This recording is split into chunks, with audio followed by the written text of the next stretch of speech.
I've been doing shows in Richmond since 2011, 2012, and it's a way different city in that short amount of time than it is now. And that being in an event in that part of town, first of all, it was a huge difference. Than I would never imagine doing an event like that, 10, 11 years ago.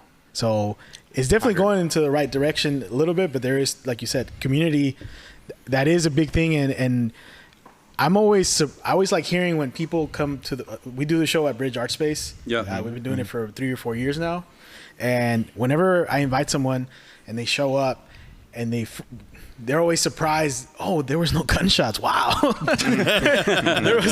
they're always surprised that. Well, about my revolver. Yeah. Sorry.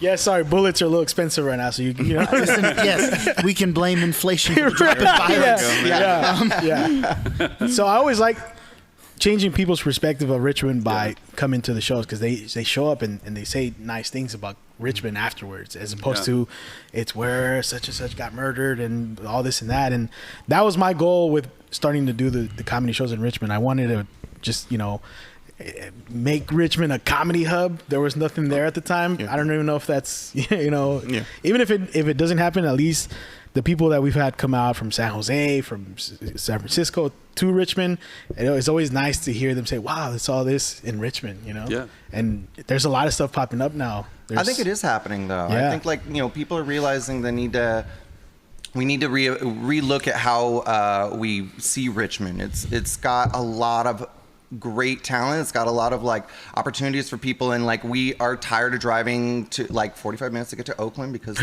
nobody knows how to drive. Exactly. And so it's why are we not doing this in our backyard rather than trying to do it in somebody else's city and let them control the mic. And there's, like you said, there's a lot of talent and there's a lot of history too with Richmond that there's enough here.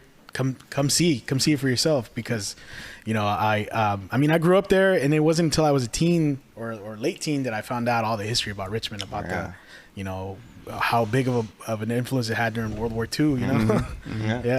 So what are you guys campaigning for as far as Richmond? I know right now the election, everybody's looking at what everyone else has to offer. What are you guys? Yeah, I see development without displacement, and that means creating more housing that's affordable, not affordable according to the state, there we go. But affordable for the people who actually live in Richmond. Yeah. And we want to find developers who are into building low-income housing and workforce housing. Okay. And so one of the things I want to do is actually figure out the community benefits that are like the floor of any developer. What I want to do is figure out what the floor of community benefits are, so that any developer who comes to Richmond knows, okay, these are the things that you're required to do if you want to do something in Richmond. Right. So that you don't horse trade, which is the way that we do development. A developer comes in and they tell us what they want, we tell them what we want, and then we go back and forth, so we don't end up being screwed. So we don't end up with San Francisco prices and Barrett, Right. Ridiculous. Well, and it's I think one of the things too is when we're looking at economic development, we need to have ways that are going to enfranchise people, give them work, through the Youth Works program or the Rich Works program, giving people skills for the jobs that we have. We have tons and tons of jobs that are just not filled in City Hall and in places. And rather than trying to get people to move here for them, we should be building up the workforce and giving them the direction of how to get those jobs, because they're available. Because those people are coming from other cities to work in Richmond, like Fresno over here. And I'm sorry.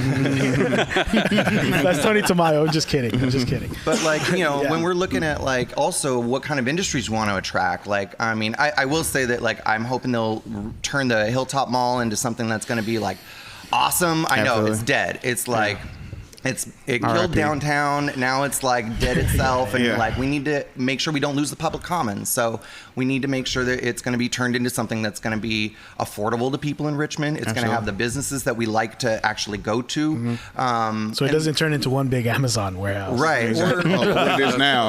Like some sort of like bougie, like boutique-y sort of thing that nobody actually can afford except for the other communities that are around. It doesn't. Right. So we need some place that's going to like have open spaces. That's going to be able to, again, be affordable to the people in Richmond and let people move the money through the community, because that's how communities get wealthier, is that moving the money through. But, you know. A voice party comedy club would really be beneficial to the community. I agree. Hey. Maybe a voice party music club as well. There we go. Hey. Can you believe the Voice Party has had merch this whole time and we neglected to tell anybody? T-shirts, hoodies, bath mats, wall clocks, throw pillows, even mini skirts. We will throw our logo on absolutely anything. Click the link in the description below and pick you up some Voice Party merch today.